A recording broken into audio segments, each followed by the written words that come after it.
سومنک رمز نوروزی. سومنک یکی از طعام‌های باستانی نوروزی به حساب می رود. سومنکی که از گندم آماده می شود، آن رمزی آغاز بهار یعنی سبزیش زمین، برکت و فراوانی را دارد. سومنک در خوان هفت سین رمزی برکت، سبزیش و سلامتی می باشد. تیار کردن سومنک از طرف گروه آدمان این رمزی به همایی آنهاست. مثلا تقسیم کردن سومنک هم بین دوستان، آن هم گواهی از به همایی آنها و خرسندیشان می دهد.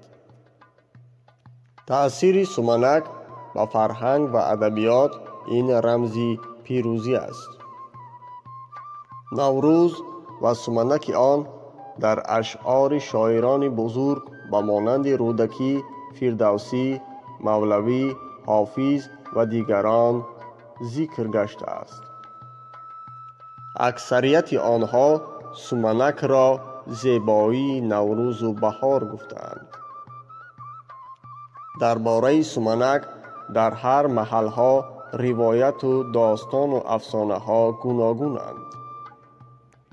مثلا هنگام پختن سومنک در اطراف آن آدمان نشسته دعا می کنند تا که فیض و برکت در این سال زیاد گردد.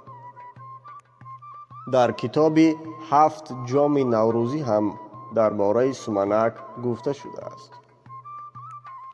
عنعنه سومنک پزی را کشورهای تاجیکستان، افغانستان، ایران، قزاقستان، قرقیزستان، ازبکستان، ترکمنستان، آذربایجان و دیگر کشورها گرامی داشتند.